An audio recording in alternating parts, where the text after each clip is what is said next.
Hello everyone, welcome to the student. LP का सभी लोगों ने एग्जाम दे दिया है और साइको का भी एग्जाम कंप्लीट हो चुका है, लेकिन इसका रिजल्ट नहीं आ रहा है। इस बीच में एनटीपीसी का आंसर की भी आ चुका, एनटीपीसी का ग्रेजुएशन लेवल का सीबीटी 1 का रिजल्ट भी आ चुका है, लेकिन एएलपी का जो साइको का एग्जाम है उसका रिजल्ट अभी तक नहीं आया है। देखिए, रिजल्ट को लेकर के कोई भी प्रेडिक्शन जो है काम नहीं आता है, क्योंकि एनटीपीसी का जो ग्रेजुएशन लेवल का रिजल्ट था वो कोई भी उम्मीद नहीं कर रहा था कि कल या परसों में ये आ जाएगा, लेकिन वो जारी हो चुका है। तो इसी तरह से मान के चलिए कि एएलपी का भी रिजल्ट जो है हो सकता है इस हफ्ते में, नहीं तो अगले हफ्ते में आ जाए। जैसे ही साइको का रिजल्ट आ जाएगा उसके कुछ दिनों बाद ही आपका डीबी और मेडिकल के लिए भी पैनल आ जाएगा। तो ऐसे में क्या है कि बहुत सारे लड़के ऐसे हैं जो लोग परेशान हो रहे हैं कि एएलपी में मेडिकल कैसे होता है, उसके बारे में मैं इस वीडियो में बताऊंगा। हालांकि मैंने इस टॉपिक पे वीडियो बहुत पहले भी मैंने बनाया हुआ है, तो जो लोग द स्टूडेंट चैनल से बहुत पहले से जुड़े हुए हैं तो उन लोगों ने वो वीडियो देखा भी होगा। बाकी टेलीग्राम ग्रुप से जो लोग जुड़े हुए हैं वहाँ पर हम लोग आपस में बात भी करते हैं, वॉइस कॉल के माध्यम से ग्रुप चैट भी करते हैं वहाँ पर, और बहुत सारे लड़के होते हैं जिनका जो सवाल रहता है मेडिकल से रिलेटेड, डॉक्यूमेंट से रिलेटेड, तो वहाँ पे वो लोग पूछते हैं और हम लोग आपस में बात करके उसका सोल्यूशन निकालते हैं। कुछ सवालों के जवाब मुझे पता होते हैं, कुछ सवालों के जवाब और लोगों को पता होता है, तो सभी लोग आपस में डिस्कस करके उसका सोल्यूशन निकालते हैं। तो जो लोग द स्टूडेंट के टेलीग्राम ग्रुप से नहीं जुड़े हैं तो आप लोग जा करके जुड़ जाइए, लिंक मैं नीचे डिस्क्रिप्शन में दे दे रहा हूँ, या फिर अगर आप सर्च कर सकते हैं द स्टूडेंट ऑफिशियल नाम से, तो वहाँ भी आप जा करके वो ग्रुप ढूंढ सकते हैं, वहाँ पर जा करके आप ज्वाइन हो जाइए। अब देखिए, एएलपी ऐसा एग्जाम है, इसमें क्या है कि हर एक स्टेज में यहाँ पे एलिमिनेशन होता है। सीबीटी 1 हो गया, सीबीटी 2 हो गया, साइको का एग्जाम हो गया, मेडिकल हो गया। तो इन सब प्रोसेस में अगर आपको पास होना है तो हर एक स्टेज में आपको अलर्ट रहना पड़ेगा। अब देखिए, सारा स्टेज तो आपने क्लियर कर लिया है। जैसे साइको का रिजल्ट आ जाता है तो भी आपको पता चल जाएगा कि आप साइको में पास हैं कि नहीं पास है। साइको एग्जाम कंप्लीट होने के बाद, उसका रिजल्ट आने के बाद अब आपके सामने केवल बचता है कि मेडिकल एग्जाम।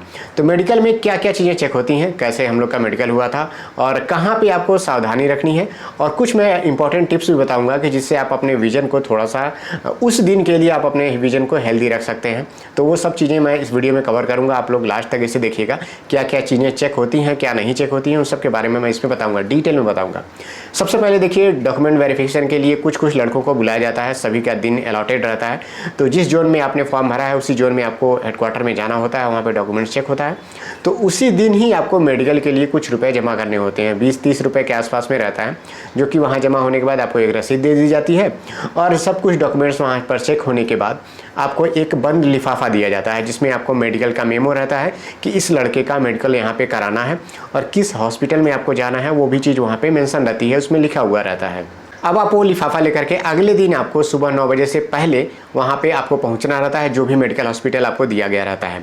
अब देखिए, क्या है, कई लड़कों का यहाँ पे सवाल रहता है कि कई लोग सोचते हैं कि जहाँ पे वो मेडिकल चाहते हैं क्या वहाँ पे उनका मेडिकल हो जाएगा। मतलब क्या है कि किसी जोन में आप जाते हैं तो उस जोन में कई डिविजन्स रहते हैं, कई लॉबियाँ रहती हैं, तो वहाँ पर अलग अलग डिवीज़न पर अलग अलग मेडिकल हॉस्पिटल रहते हैं जो रेलवे के रहते हैं। तो कोई अगर ये सोचता है कि मैं जहाँ पर चाह रहा हूँ, जिस मेडिकल हॉस्पिटल में, जिस रेलवे मेडिकल हॉस्पिटल में मेडिकल कराना, क्या मेरी प्रेफरेंस वहाँ पे मांगी जाएगी, तो बिल्कुल नहीं, ये प्रेफरेंस आपको नहीं मांगा जाता है। क्योंकि देखिए, अगर किसी दिन में 30 लोग को, 40 लोग को मेडिकल कराना है तो 10 लोग को किसी और हॉस्पिटल में भेज सकते हैं, 10 लोग को किसी और डिवीज़न के हॉस्पिटल में भेज सकते हैं, 10 लोग को किसी और डिवीज़न के हॉस्पिटल में भेज सकते हैं। इन सब के अलावा अगर आप जो फीमेल रहती हैं उनको वरीयता ये दी जाती है, ज़्यादातर देखा जाता है कि वरीयता उनको मिलती है कि जहाँ पे वो लोग डीवी कराए रहते हैं उसके नज़दीक में जो भी रेलवे मेडिकल हॉस्पिटल रहता है वहाँ पर उनको भेजा जाता है, उनको ज़्यादा ट्रैवल करने की ज़रूरत नहीं पड़ती है। तो ये उनको सुविधा रहती है। बाकी अदर किसी को कोई प्रेफरेंस नहीं दिया जाता है कि आपको इस मेडिकल हॉस्पिटल में अगर आप जाना चाहते हैं तो आप जा सकते हैं। तो आपको वो मेमो मिल जाता है, वो लिफाफा। ध्यान रखना है आपको कि जो भी आपको लिफाफा मिल रहा है वो पर्टिकुलर सील होना चाहिए पूरा, और उसमें मोहर भी लगा होना चाहिए। अगर किसी कारण से किसी के लिफाफे में मोहर छूट गई है तो आप लोग ध्यान दीजिएगा, वहीं पे आप मुहर लगवा लीजिएगा। क्योंकि अगर आप 200-300 किलोमीटर किसी मेडिकल हॉस्पिटल में किसी अलग डिवीज़न में जाते हैं तो वहाँ पे अगर आपका मेडिकल होना है और लिफाफे पे मुहर नहीं लगी हुई है तो आपको दोबारा इस काम के लिए वापस भेजा जा सकता है। तो ये काम हो गया आपको डॉक्यूमेंट वेरिफिकेशन, जहाँ पे होता है क्या चीज़ें आपको वहाँ पे अलर्ट रहनी है। अगले दिन जहाँ भी आप जाते हैं, जो भी मेडिकल हॉस्पिटल पे, वहाँ पे सुबह में आपको खाना खाने से पहले, मतलब खाना खा करके नहीं जाना होता है, खाली पेट जाना होता है। हालांकि ये बात वो पहले बताते भी हैं, लेकिन ये बात आप अपने से भी ध्यान रखिएगा कि आपको खाना खा करके नहीं जाना है वहाँ पे। सुबह आप खाना मत खाइएगा, क्योंकि खाना खाने से पहले आपका वहाँ पे एक ब्लड सैंपल लिया जाता है, जो कि सबसे पहले वो लोग वही लेते हैं, ब्लड सैंपल सबका ले लेते हैं खाली पेट। उसके बाद से वो लोग भेज देते हैं कि आप लोग हल्का फुल्का नाश्ता कर सकते हैं। अगर आप टिफ़िन लाए हैं तो टिफ़िन भी कर सकते हैं, क्योंकि टिफ़िन करने के बाद, खाना खाने के बाद फिर से आपका ब्लड सैंपल लिया जाता है। ये दोनों प्रोसीजर होता है। हो सकता है खाना खाने के बाद का जो ब्लड सैंपल है वो किसी और प्रोसीजर होने के बाद भी आपका लिया जा सकता है। मतलब हो सकता है एक्सरे के बाद लिया जाए, ईसीजी के बाद आपका हो सकता है लिया जा सकता है, लेकिन खाना खाने के पहले का जो ब्लड सैंपल है वो जल्दी ही वो ले लेते हैं। इसके बाद से देखिए, जो भी मैं प्रोसीजर बता रहा हूँ, अलग अलग हॉस्पिटल पे अलग अलग प्रक्रिया रहती है उसको कराने की। हो सकता है कई लोग ग्रुप में कराते हों, क्योंकि मैंने देखा है कि कई जगह पे जहाँ पे ज़्यादा लड़के पहुँच जाते हैं तो क्या होता है कि वहाँ पे जो कंपाउंडर रहते हैं या फिर वहाँ पे जो भी स्टाफ रहते हैं, कुछ कुछ लड़कों का ग्रुप बना दिया जाता है और एक एक लोग को अलॉट कर दिया जाता है कि आप इन 10 लोगों का अलग कराइए मेडिकल, इन 10 लोग का आप अलग कराइए, क्योंकि उन 10 लोगों का कोई एक अथॉरिटी रहेगी, कोई वहाँ पे कंपाउंडर रहेगा, वो सारा डाटा आपका लेकर के रख लेता है। जो आप यहाँ से लिफाफा लेकर के गए रहते हैं वो वहाँ पे वो ले लेते हैं। तो ये प्रोसीजर वहाँ पे फॉलो किया जा सकता है। अलग अलग हॉस्पिटल पे अलग अलग प्रोसीजर रहता है। अब देखिए, रेलवे ये आप लोगों से कहता भी है कि मेडिकल और डीवी के लिए कम से कम 3 से 4 दिन का आप टाइम लेकर के आइए। मेडिकल जनरली जो है 1 से 2 दिन में कंप्लीट हो जाता है। ज़्यादातर एएलपी का जो मेडिकल है 2 दिन तो लगता ही लगता है। एक दिन में जो सैंपल्स होते हैं, जो चेकिंग होती है, उसके बाद से दूसरा दिन लगता है उसमें जो आई विजन का टेस्ट होता है, सबसे लास्ट में जो देखिए रेलवे पहले भी बता चुका होता है कि इस मेडिकल प्रोसीजर में 2 से 3 दिन का समय लगता है। तो आप लोग अपनी तरफ से 2 से 3 दिन का रुकने का जो टाइम है वो आप अपना लेकर के जाइएगा, क्योंकि हो सकता है कि आपने जो जोन भरा है वो आपके घर से बहुत ही दूर हो, तो इतना आपको टाइम लेकर के जाना ही होता है। जनरली मेडिकल हॉस्पिटल पे 2 दिन का मैक्सिमम टाइम में आपका हो जाता है। अगर कोई गड़बड़ी नहीं है, किसी टेस्ट में अगर कोई समस्या आ रही है, तो हो सकता है वो नज़दीकी किसी हायर मेडिकल हॉस्पिटल में वो भेज सकते हैं और वहाँ पे सैंपल आने में जाने में हो सकता है 2 दिन 3 दिन और भी आपका लग सकता है। तो जनरली अगर आप सभी चीज़ें क्लियर हैं, ओके हैं, तो आपका 1 से 2 दिन में आपका मेडिकल कंप्लीट हो जाएगा। अब देखिए क्या है कि ब्लड सैंपल चेक होने के बाद आपका एक्सरे होता है। एक्सरे होने के बाद आपका ईसीजी होता है। कहीं भी किसी भी प्रोसीजर में, जैसे मान लीजिए एक्सरे हो रहा है, अगर कोई समस्या आती है तो आपका 2 बार 3 बार भी एक्सरे लिया जा सकता है और वहाँ पे देखिए कोई भी फेल करने की कोई समस्या नहीं होती। अगर मान लीजिए एक्सरे में आप पहले के टीबी के मरीज रहे हों तो वो क्या है कि फेफड़े में वहाँ पे डिटेक्टेबल है, वो एक्सरे में डिटेक्ट हो जाएगा। तो उसके लिए देखिए प्रॉब्लम क्रिएट हो सकती है। लेकिन देखिए टीबी क्या है कि ये क्योरेबल डिजीज़ है, ऐसा नहीं है कि ये सही नहीं हो सकता है। तो अगर ये बीमारी सही हो सकती है तो आपको रीमेडिकल के लिए बुलाया जा सकता है। आपको फिर से भेजा जा सकता है कि टीबी की दवाएं खा करके, ये 6 महीने 7 महीने का उसका कोर्स होता है, आप उसको खाने के बाद आप दोबारा आप मेडिकल के लिए जा सकते हैं, वो रीमेडिकल आपको जारी होगा। लेकिन देखिए जब रीमेडिकल के लिए आपको बुलाया जाता है किसी भी प्रक्रिया के कारण, मतलब कोई भी गड़बड़ी होने के कारण अगर आपको रीमेडिकल के लिए बुलाया जाएगा तो उसमें बहुत लंबा समय भी लग सकता है। 6 महीने 7 महीने साल भर भी आपका टाइम जा सकता है। तो कोशिश ये रहे कि आपका रीमेडिकल के लिए जाना ना पड़े। इसीलिए मैं हमेशा आपसे कहता रहता हूँ कि अगर कोई समस्या है, जैसे कि कई लोगों को पाइल्स की समस्या होती है या फिर अपेंडिक्स की समस्या होती है, तो आप लोग क्या करिए कि ये पहले से ही आप इलाज करवा लीजिए, क्योंकि ये बहुत ज़्यादा टाइम नहीं लेता है। लेकिन जब मेडिकल प्रोसीजर पास में आ जाएगा तब इलाज कराने का कोई फ़ायदा भी नहीं है। आप तब इलाज मत कराइएगा, तब आप जाइएगा, हो सकता है रीमेडिकल के लिए आपको भेज दें। अगर समस्या है तो, नहीं है तो आप बेधड़क जाइए और आपका सारा प्रोसीजर वहाँ पे हो जाएगा, कंप्लीट हो जाएगा। ईसीजी में जाने के बाद जब चेकअप होता है तो ईसीजी में क्या होता है कि ज़्यादातर लड़के घबरा जाते हैं। तो वहाँ पे क्या है कि अगर ईसीजी सैंपल्स में कोई गड़बड़ी आ रही है, उतार चढ़ाव हो रहा है, तो वो आपको टाइम देते हैं, रिलैक्स हो जाए। क्योंकि देखिए ज़्यादातर मेडिकल्स आप रेलवे एग्जाम के फेस नहीं किए रहते हैं और ये आपके ज्वाइनिंग को लेकर के रहता है, आपके सिलेक्शन को लेकर के रहता है, तो थोड़ी सी घबराहट मन में रहती है। तो ईसीजी में अगर कोई गड़बड़ी होती है तो 2 बार 3 बार वो सैंपल लेते हैं। अगर कोई बड़ी समस्या है, कोई हार्ट में कोई समस्या है, तो आपको फर्दर किसी बड़े हॉस्पिटल में भी वो भेजते हैं। वहाँ पे जो डॉक्टर कंसल्ट करते हैं उसके अकॉर्डिंग आपका मेडिकल होता है। इसके अलावा वहाँ पे आपका वेट भी मेजर होता है, हाइट वहाँ पे मेजर नहीं होता है।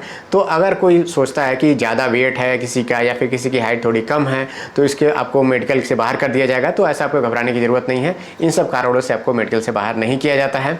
जनरली वो मेजर करते हैं, बस वो आपको अपने डाटा में वो लिखते हैं इन बातों को। इसके अलावा दांतों का चेकअप वहाँ पे नहीं होता है। कई लोग हैं जो गुटखा या फिर इस तरह की चीज़ें खाते हैं तो इसका चेकअप वहाँ पे नहीं होता है।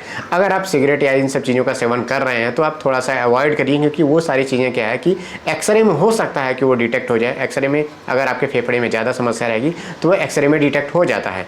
तो आप मेडिकल तक कम से कम इस चीज़ को अवॉइड करिए। अब बात करते हैं ईयर चेकअप को लेकर के। देखिए कानों का जो चेक होता है वो जनरली क्या होता है, डॉक्टर आपको धीमी आवाज़ में बोलते हैं। कई कई जगहों पे वो धीमी आवाज़ में बोलते हैं। अगर आपको सुनाई नहीं देता है तो उन्हें थोड़ा सा डाउट हो सकता है। हालांकि वो मशीन से उतना चेक नहीं वहाँ पे करते हैं, लेकिन अगर वो धीरे से बोल रहे हैं तो आपको सुनना आना चाहिए। अगर आपको सुनने में समस्या आ रही है तो हो सकता है 2 बार 3 बार बोल करके वहाँ पे आपको चेक कर सकते हैं कि आपको प्रॉपर सुनाई दे रहा है कि नहीं सुनाई दे रहा है। हालांकि वहाँ पे मशीन से उतना चेकअप नहीं होता है, जनरली वो बोल करके वो आप लोग का चेक कर लेते हैं कि आपको प्रॉपर सुनाई दे रहा है कि नहीं दे रहा है। तो इसमें आपको ज़्यादा घबराने की ज़रूरत नहीं है। अभी तक जितने भी चेकअप मैंने आपको बताया है इसमें आपको घबराने की ज़रूरत नहीं है। ये सारे चेकअप बहुत ही नॉर्मल होते हैं। आप लोग वहाँ पे जाएंगे, सभी लोगों के साथ देखेंगे, सभी का एकदम नॉर्मल ही यहाँ पे हो जा रहा है। अब बात करते हैं विजन चेकअप को लेकर के, क्योंकि एएलपी के एग्जाम में सबसे ज़्यादा यही चेक होता है और इसी में सबसे ज़्यादा टाइम भी लगता है। सबसे पहले देखिए क्या है कि विजन चेक के लिए आपको डार्क रूम में ले जाया जाता है।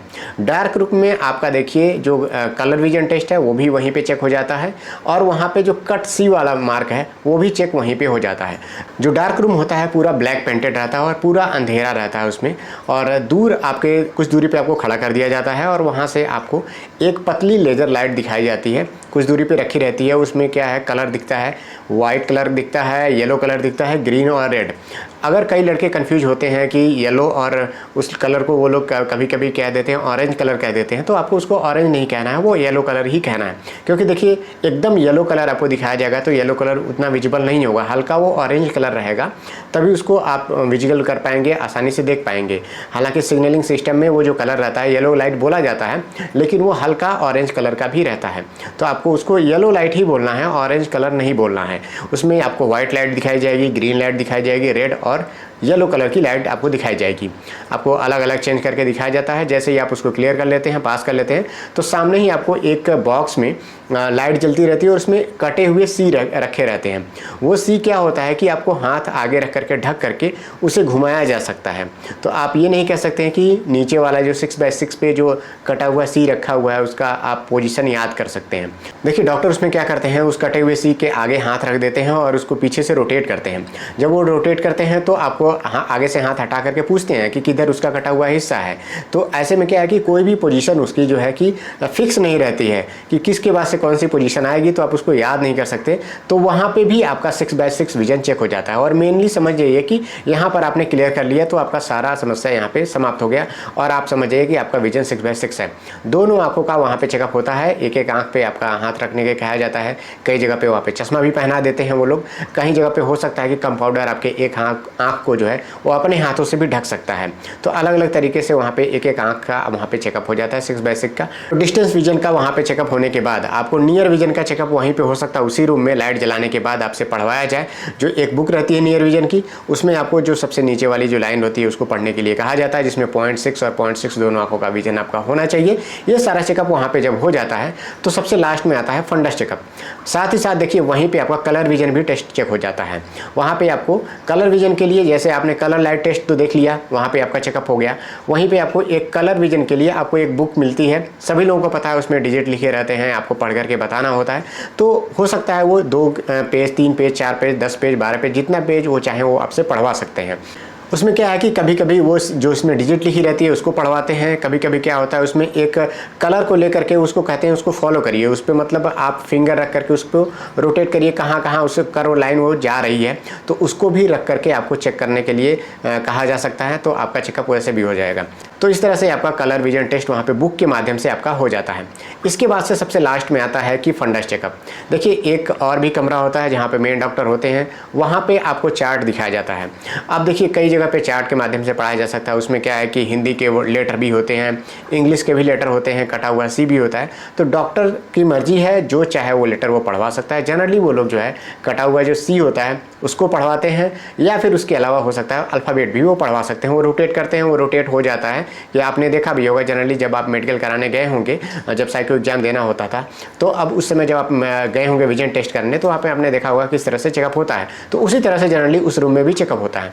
ये सारा प्रोसीजर चेक होने के बाद कहीं आपको हो सकता है 6x6 को पढ़ने में थोड़ी समस्या आ रही है, तो वो लोग 2 बार, 3 बार, 4 बार आपको बोलने का, पढ़ने का मौका देते हैं। इसके बाद से सबसे लास्ट में आपका टेस्ट होता है फंडस टेस्ट, जिसमें विजन में, आंखों में अगर किसी भी प्रकार की सर्जरी रहती है या फिर किसी भी प्रकार का ऑपरेशन रहता है, वो वहाँ पे डिटेक्ट हो जाता है। तो अगर आपकी आंखों में कोई सर्जरी है तो वहाँ से डिटेक्ट हो जाएगा। इसके लिए क्या करते हैं, वो एक ड्रॉप रहता है, ड्रॉप रहता है, वो आपकी आंखों में 2 बूंद डाल देते हैं और आपको कुछ देर के लिए इंतजार करने के लिए बाहर बैठा देते हैं। सभी लोगों की आंखों में ये सबसे लास्ट में होता है, क्योंकि इसके बाद से कोई भी विजन टेस्ट नहीं होता है, क्योंकि जैसे ही आपके आंखों में ये दवा पड़ जाती है, आप नियर विजन की कोई भी चीज़ें पढ़ नहीं सकते हैं, नज़दीक का कोई भी नहीं पढ़ सकते हैं, दूर का भी चीज़ें आपको बहुत धुंधली दिखती हैं। ये बहुत लंबे समय तक के लिए नहीं रहता है, लेकिन क्या है कि ये हो सकता है कि जब आपकी आंखों में ये दवा पड़ जाए तो हो सकता है 2 घंटे 3 घंटे तक आपकी आंखों में इस तरह का ब्लरी विजन रहे। होता क्या है कि इससे क्या है कि आपके जो पुतली है वो रेटिना वो थोड़ा सा फैल जाता है, तो इससे डिटेक्ट हो सकता है कि किसी भी तरह का सर्जरी इस तरह की चीज़ें हैं, तो वहाँ से डॉक्टर आपको स्लिट लैंप पे देख करके बता सकते हैं।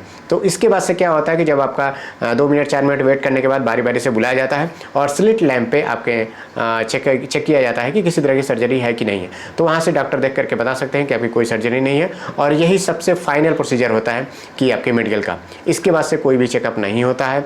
इसके अलावा इसी बीच में आपका हो सकता है पाइल्स का चेकअप हो जाए, हाइड्रोसिल का चेकअप हो जाए, इसके लिए भी आपको एक प्रॉपर कमरे में ले जाया जाता है। कई हॉस्पिटल में मैंने सुना है कि 2 लोग 4 लोग 5 लोग का एक साथ ले जा करके पाइल्स चेकअप और या फिर हाइड्रोसिल चेकअप का चेकअप किया जाता है, लेकिन कई हॉस्पिटल में बारी बारी से भी चेकअप किया जाता है। तो ये चेकअप भी आपका होता है। इसमें क्या है कि आपको बैठने के लिए कहा जाता है, खांसने के लिए कहा जाता है, और अगर किसी कोई समस्या है, ये दोनों देखिए बीमारी जो है, अगर पाइल्स की समस्या है या फिर हाइड्रोसिल की समस्या है, इसका इलाज संभव है। तो अगर इसमें कोई समस्या है तो आप पहले ही इलाज करा लीजिए, नहीं तो अगर कोई समस्या हो पाते हैं तो रीमेडिकल के लिए इलाज के बाद आपको बुला सकते हैं। तो आप दोबारा यही इलाज बाद में कराने से बेहतर है पहले करा लीजिए। अगर थोड़ी मोड़ी समस्या है तो वो चीज़ें वहाँ पे डिटेक्ट उतनी आसानी से नहीं हो पाती हैं, तो बहुत ही डीप चेकअप वो नहीं करते हैं, क्योंकि देखिए मिलिट्री का चेकअप तो है नहीं, नॉर्मली चेकअप करते हैं, सब कुछ ओके है, तो वहाँ पे ये मेडिकल भी आपका ओके हो जाएगा। ये जो मैंने पाइल्स और हाइड्रोसिल का बताया, ये पहले ही हो जाता है, विजन से पहले ही हो जाता है। कई जगह पे विजन के बाद भी हो सकता है, क्योंकि इसका विजन से कोई लेना देना होता नहीं है और इसमें ज़्यादा टाइम लगता भी नहीं है किसी का। इसके बाद से क्या होता है कि सभी लोग जो भी फॉर्म भरे रहते हैं वहाँ पे अपना फाइनल सिग्नेचर कर देते हैं, डिक्लेरेशन भर देते हैं और वहाँ से आप चले जाते हैं। वहाँ से कोई भी कन्फर्मेशन लेटर आपको नहीं दिया जाता है कि ये जा करके आपको आरआरबी में जमा करना है या फिर कुछ। आप वहाँ से निकल के आइए, आप अपने अपने घर चले जा सकते हैं। जब वो लोग कहें कि अब आप जा सकते हैं तो आप लोग अपने अपने घर चले जाइए। इसके बाद से जब फाइनल पैनल आएगी, आपका उसमें नाम होगा, तो आपको ज्वाइनिंग के लिए बुलाया जाएगा और सारे डॉक्यूमेंट्स लेकर के आप वहाँ पे ज्वाइनिंग के लिए चले जाइएगा। तो ये सारा प्रोसीजर था, कैसे रेलवे में एएलपी का मेडिकल होता है, वो सारी चीज़ें मैंने बता दी हैं। अगर कोई भी चीज़ इसमें छूट गई है तो आप कमेंट सेक्शन में बता दीजिए। साथ ही साथ इसके अलावा कोई भी आपका क्वेरी हो तो भी आप कमेंट सेक्शन में बता दीजिए। जब रिजल्ट आ जाएगा, पैनल आएगा, तभी मैं मेडिकल से रिलेटेड वीडियोज़ बना दूंगा। साथ ही साथ मैं टेलीग्राम पर लगातार जब भी मैं वहाँ पर ऑडियो कॉल के माध्यम से आपसे जुड़ता हूँ तो वहाँ पर बहुत सारे लोग मेडिकल से रिलेटेड अपने अपने जो डाउट रहते हैं, क्योंकि बहुत सारे लोग हैं, अलग अलग तरह की समस्याएं हैं लोगों की, वो क्या है कि वीडियोस में कवर नहीं हो पाती हैं, तो वो लोग वहाँ पे जाकर के मुझसे पूछते हैं, मुझसे बातें करते हैं। तो आप लोग चैनल पे जाकर के जुड़ जाइए, इंस्टाग्राम पे भी जुड़ जाइए, क्योंकि देखिए इंस्टाग्राम पे भी छोटी छोटी चीज़ें रहती हैं, स्टेटस के माध्यम से, पोस्ट के माध्यम से, वो भी मैं वहाँ पे प्रोवाइड कराता रहता हूँ। तो ये वीडियो थोड़ा सा लेंदी हो गया, क्योंकि एएलपी का मेडिकल भी बहुत लंबी प्रक्रिया रहती है, हर एक स्टेप को मैंने समझाने की कोशिश की है। तो आपको ये वीडियो कैसा लगा कमेंट सेक्शन में भी जरूर बताइएगा। और अगर आप द स्टूडेंट चैनल पर नए हैं तो चैनल पर बने रहिए। आप लोग द स्टूडेंट को ऐसे सपोर्ट करते रहिए। जो लोग चैनल को सब्सक्राइब नहीं किए हैं, प्लीज़ आप लोग चैनल को सब्सक्राइब करिए। मिलते हैं नेक्स्ट वीडियो में। Thank you, all the best.